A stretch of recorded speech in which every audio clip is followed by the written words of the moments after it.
grave. Under neon lights we take a stand.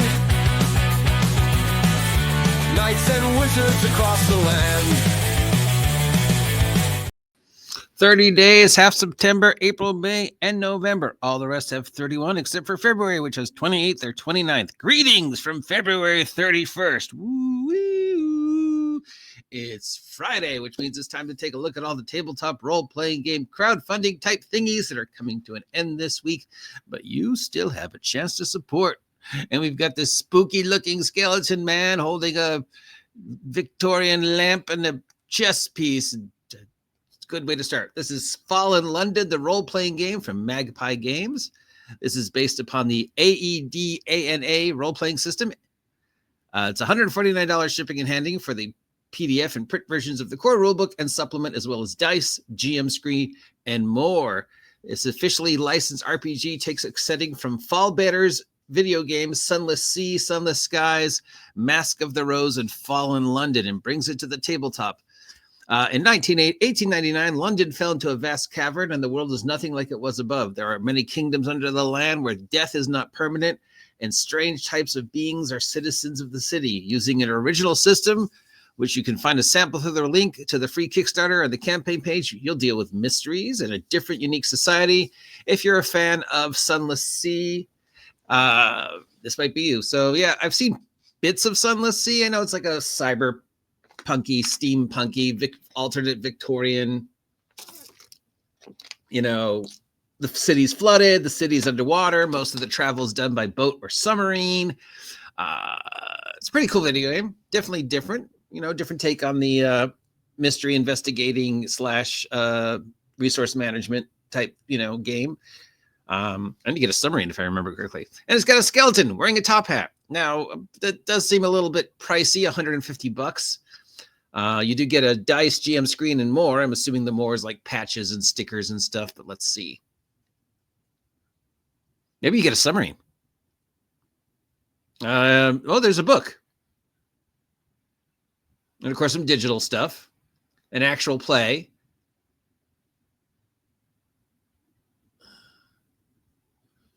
Yeah, okay. So it's got some stuff that comes with it. No t-shirt, but I don't think they do t-shirts anymore. But you do get, it looks like you get a book and some other stuff. So, I mean, it's different, Submarines, underwater, steampunk, underground.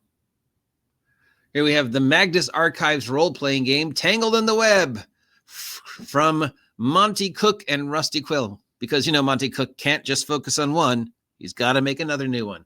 And the Magnus Archives is based upon the Cypher system. It's $255 for the print version of 6 books and set, as well as stamps, a dust jacket, and more.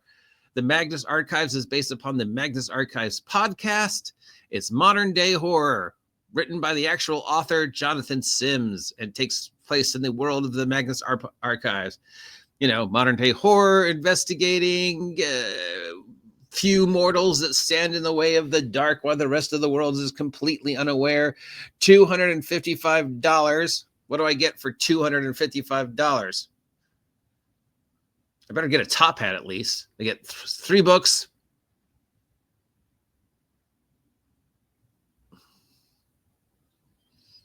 I get 3 books, some artwork, some props, some dice, some digital stuff. Ooh, I get a stamp. I get a leather binding thing to put over my books and a free copy of the PDF. Ooh, I get a free copy of the PDF for $255. Thank you very much. What else do I get for $255? I mean, when you charged us $200 for Invisible Suns, we got a stupid statue of a hand. Oh, but for this time we get little stamps, little stamps. Stamp it down, says Magnus Archives on it. You got to pay for the ink, leather dust jacket. It looks like you get a physical copy of a book.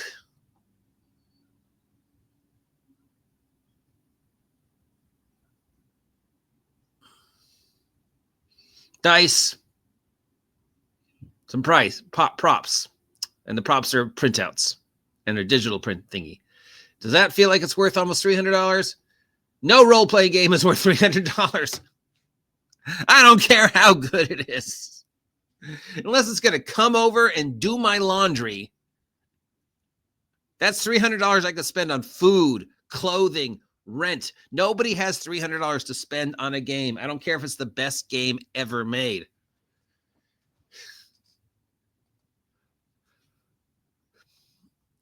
From Inkwall Ideas, we have Hexploration, Decks and Tiles, Hexcrawl Sandbox RPG support, system neutral, $100 for the PDF and print versions of the 4 decks, and a Hex minimap set. So you get these decks of cards and you lay them out to build your Hex crawl or whatever.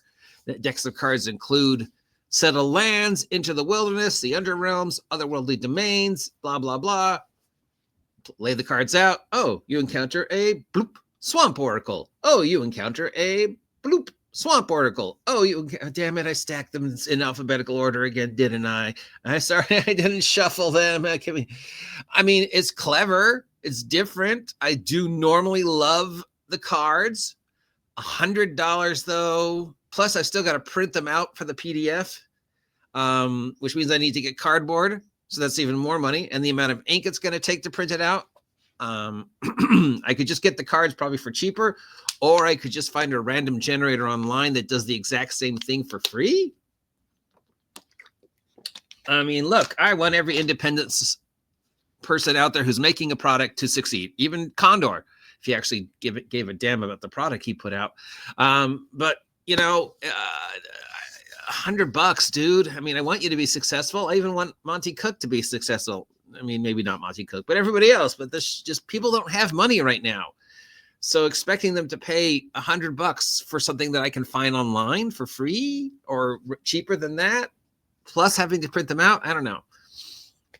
I do like the idea of the cards and laying out the cards to show you what you encounter on the hex crawl. But what happens if I lose the cards? Also, you know, then I got to print them out again and replace them. It's very gimmicky take on something that has been done 1,000 times before. Random hex crawl tables are wonderful. As you know, I just did a hex crawl for Shadowdark using the Shadowdark hex crawl stuff. There's hundreds of generators online that'll do the same thing for free or for reasonably priced. Look, I want Inkwell to be successful. I love the idea. I just think it's a little pricey. I mean, you do get 4 decks, but still, I don't know. Maybe I'm just too negative. From Midnight Tower, we have Until Death Do Us Part, a gothic romance mystery adventure for Dungeons & Dragons 5th edition. So, Ravenloft. $35 gets you PDF and print versions of the book. It's a gothic romance and mystery inspired by Bram Stoker's work. So, literally, Ravenloft. It's got forbidden love, werewolves, a castle, and a mystery to solve. An 80-page adventure for $35. That's basically just a ripoff of Ravenloft.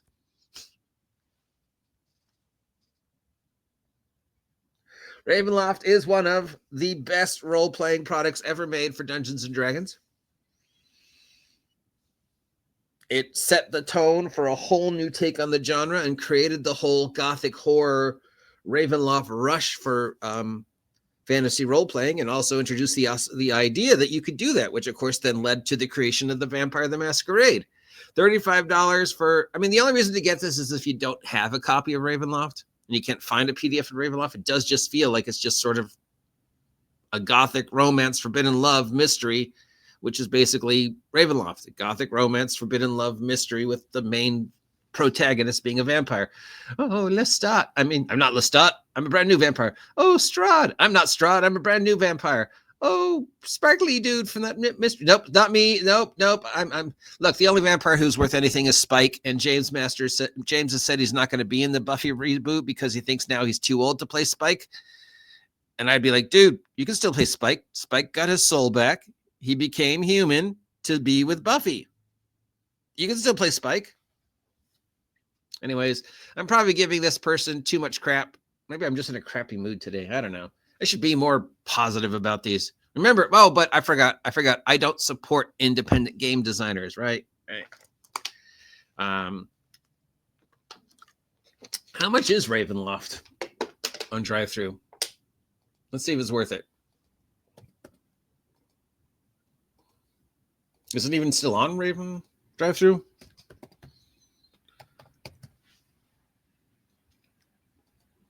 It's got its whole section. It's got its own section on drive-through, and which for some reason isn't loading.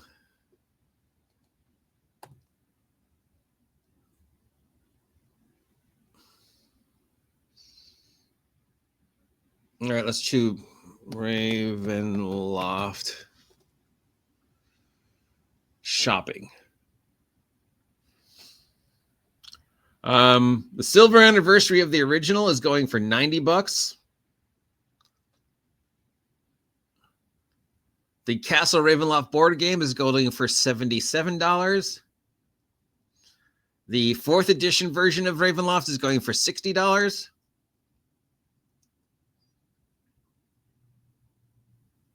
The Realms of Terror version is going for $20.